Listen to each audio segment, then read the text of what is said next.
All right, Niners fans, buckle up because the 2025 season might just be the beginning of something really special in San Francisco. There's a buzz in the air, and no, it's not just off-season hype or fan-base optimism. It's something more concrete, more deliberate. It's a team that seems to have a direction, a blueprint, and more importantly, and the pieces to make it all come together. Now, let's get something straight from the jump. No one here is handing the 49ers a Super Bowl trophy in May.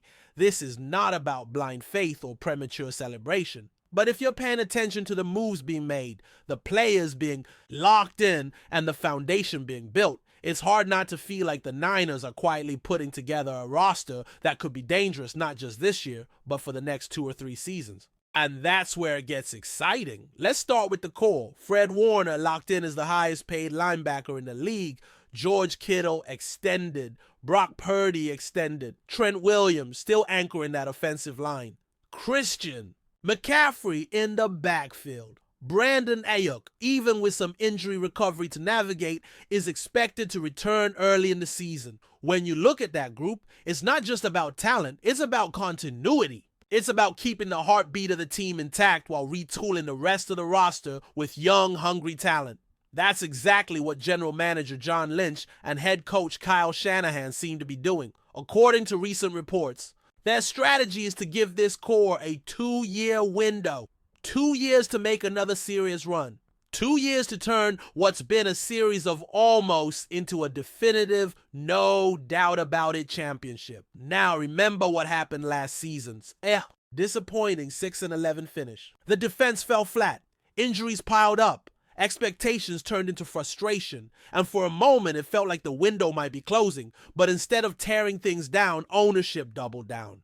Jed York didn't hesitate. He opened the checkbook and made it clear. This front office still has his trust. That means Lynch and Shanahan get another shot. With their guys, their system, their quarterback, you don't throw $265 million at a quarterback. Yes, Purdy got that deal. Unless you believe in the system he's thriving in, and you don't hand that out unless you believe the head coach is the right guy to get the most out of that quarterback. So like it or not, San Francisco's all in. Again, and the craziest part, it might actually work. Not because of flashy headlines or off-season declarations, but because this team is starting to quietly do something every elite franchise has to master.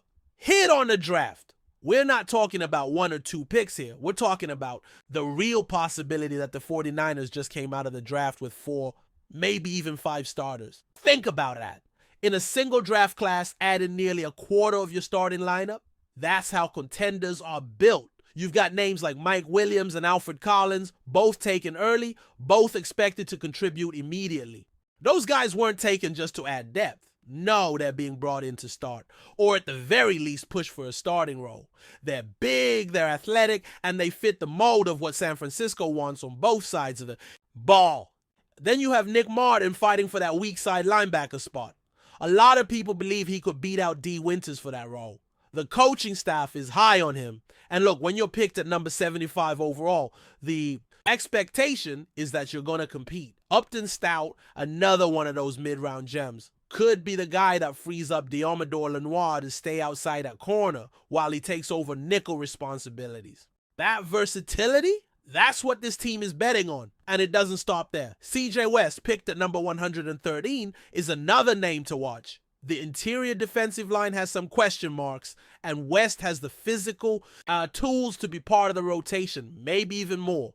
He's not sitting behind elite talent. He's sitting behind replaceable guys. That opens the door. Then you drop down a little bit to some of the later picks, and you still find reasons to be optimistic. Connor KBY is a crazy athlete, and while he may not start right away, the potential is there. Morris Siegel? If Malik Mustafa isn't ready to go health-wise, Siegel could sneak into some serious playing time. And don't sleep on Jordan James. Either the rookie running back fits this scheme like a glove. He blocks, he's physical, and there's a real chance he surpasses Isaac Grenell on the depth chart. Again, maybe not a starter out the gate, but definitely in the mix. But let's go back to Purdy for a second. There's this narrative that he's just a product of Shanahan's system. And look, Shanahan's system is legit. We all know that. But you don't just hand out the kind of deal he got unless you see something more. Let's talk numbers. 11 touchdowns outside the pocket over the last 2 seasons. That ties him for the league lead with Matthew Stafford. That's not system. That's improvisation, awareness, instinct. Purdy may not have the cannon arm or flashy style of some of the other QBs in the league, but he's efficient, smart, and clearly trusted by the people running the show. That counts. And when you combine that with a group of receivers that includes Ayuk, Jawan Jennings, possibly Demarcus Robinson, if his suspension situation clears up, and even some promising rookies like Jordan Watkins, you start to see how the offense might come together in a more dynamic way this year. Still, it's not just about offense. The defense has to rebound. The return of Robert Saleh as defensive coordinator is massive. This is a guy who understands the DNA of this team. Under Saleh, the 49ers were fast, physical, and relentless. Last year, they lost that edge. The scheme was flat, the energy was inconsistent, and it showed. Saleh brings back that fire. Pair that with Nick Bosa, Lenoir, and a new wave of young defenders, and suddenly you're looking at a unit that could be nasty again. Now, I get it. Some people are hesitant. Shanahan still has to prove he can win the big one. The Niners have been to the doorstep multiple times, Super Bowl appearances, NFC Championship games, but they haven't crossed that final threshold. And yeah, that's frustrating. But at the same time, how many coaches in the league even get that far? Shanahan isn't perfect. His in-game decision-making has been questioned, especially late in big games. But what he does bring, innovation, consistency, a system that maximizes players, is rare.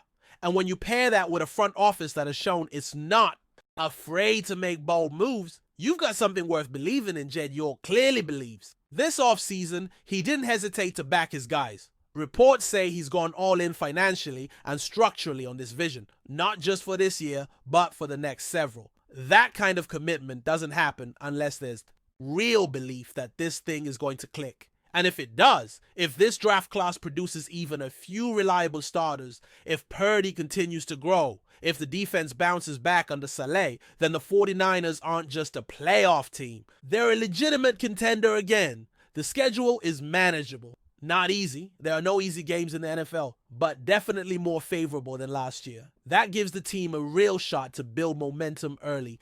Imagine they come out hot, win 8 or 9 of their first 10, and start blowing teams out. That's how you build confidence. That's how you create an identity. That's how you shift the conversation from maybe they'll make the playoffs to these guys are for real. And that's the challenge. It's not about talking Super Bowl right now. It's about earning it, proving it, going out there week after week and showing that the work done in the offseason, the contracts, the draft picks, the coaching changes, it all matters. It's about letting the results speak louder than the predictions. Because if this team starts clicking, the way it's built to, nobody's going to be talking about last season's disappointment. They'll be talking about how the Niners got back to being the team nobody wants to face. So yeah, there's reason to be excited. Not because it's May and everyone feels good in the spring, but because the 49ers look like they finally have a real plan. And maybe, just maybe, the right pieces to pull it off. But even with all that optimism and all those pieces seemingly falling into place, there's still one massive variable: execution. That's where everything changes. Having a talented roster, a smart front office, and a respected head coach doesn't mean a thing if the product on the field doesn't match. That's why training camp, preseason, and the first stretch of regular season games are going to be absolutely crucial for this team. There's no margin for sloppy starts or figuring things out halfway through the year.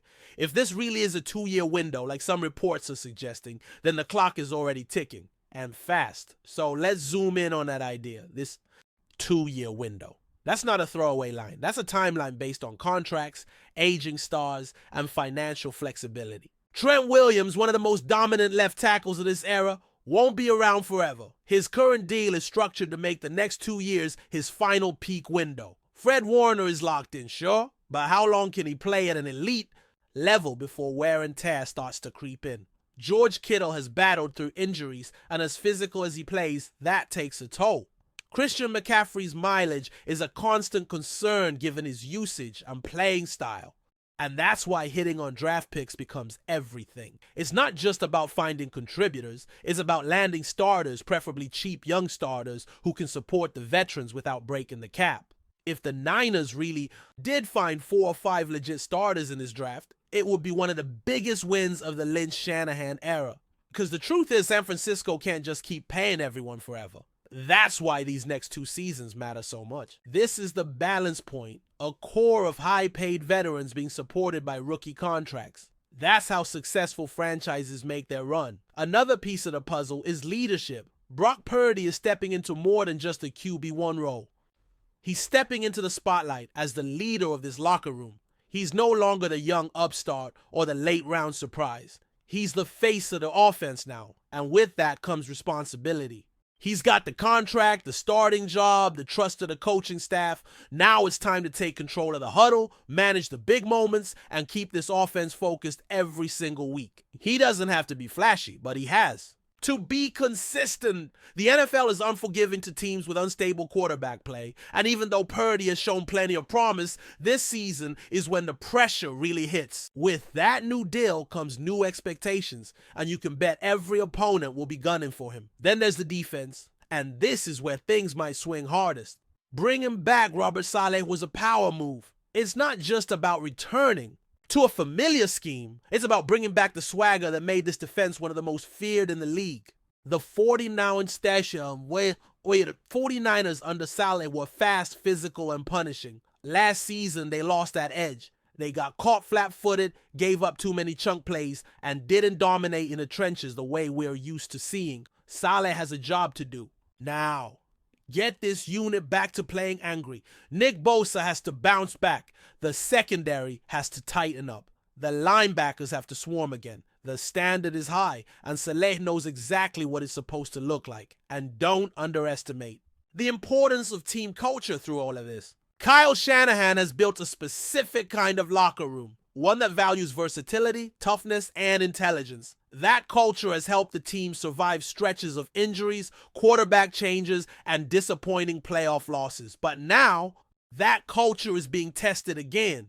Can they bounce back from a 6-11 season with the same belief, the same energy? Can they come into 2025 with a chip on their shoulder, ready to prove the doubters wrong? Because that's what it's going to take. The good news? The schedule gives them a chance. While there are no easy weeks in the NFL, the Niners have a path to build early season momentum. They won't be facing a gauntlet like last year. If they can get rolling, gain confidence, and stay healthy, the rest of the league better watch out. Because when this team is locked in, when Shanahan is dialing up the perfect plays, when the defense is flying around, when the young guys step up, they can beat anyone. They've shown that before. The question now is, can they sustain it over a full season into January and maybe even February? We'll see. But one thing's clear. If this draft class hits, and if this core stays healthy, the 49ers are not just a playoff hopeful. They're a legitimate contender again. Maybe not for this very moment, but definitely for the near future. And that, in itself, is something worth being excited about. But before we dive in, don't forget to subscribe to 49ers Zone and hit the like button on this video. Your support helps us keep bringing you the latest updates on the San Francisco 49ers. And don't forget to share your thoughts on the news in the comments below. Whispers are swirling around the San Francisco 49ers training camp as rumors surface that quarterback Brock Purdy may have suffered an injury during practice sessions. Though the team has yet to officially confirm any details, insiders and fans alike are buzzing with speculation about the potential impact this could have on the 49ers season. Brock Purdy, who has rapidly become a key figure in the 49ers offense, is reportedly nursing some sort of injury sustained during recent training drills. While the nature and severity of the injury remain unclear, the mere possibility of Purdy being sidelined has already set off alarm bells within the fan base and media circles. Known for his resilience and clutch performances, any setback to Purdy would certainly force the team to reconsider their offensive strategies moving forward. The 49ers have built much of their 2024 hopes around Purdy's development, trusting him to lead a dynamic and potent offense. If the injury proves to be more than a minor setback, the coaching staff might have to look deeper into their quarterback depth chart. This raises questions about backup options and how ready the team truly is to adapt if their starting quarterback faces an extended recovery period. Adding to the intrigue is the timing of an injury during training camp, a critical period where players refine their skills and coaches finalize their lineups. An injury now could disrupt team chemistry and preparation, putting the 49ers in a precarious position as the regular season approaches. Fans are eager for updates, hoping that this rumor remains just that, a rumor rather than a reality that might alter the trajectory of their beloved franchise. As the story develops, sports analysts and insiders are keeping a close watch on the 49ers' official communications. Will the team provide transparency about Purdy's condition, or will they play their cards close to the chest? The uncertainty only fuels the speculation, making every practice and media interaction a potential source of news. For now, the 49ers and their supporters must navigate this period of suspense, hoping that Brock Purdy's health remains intact and that any injury is minor. After all, the quarterback's performance could be pivotal to the team's ambitions this season. Until then, the rumor mill continues to churn, keeping fans on edge and the sports world abuzz with possibilities surrounding Brock Purdy's status in San Francisco. That's it for this update. If you enjoyed the video and want to keep receiving exclusive news about the San Francisco 49ers, make sure to subscribe to 49ers Zone and give this video a like. We always look forward to hearing your comments and opinions. See you in the next video.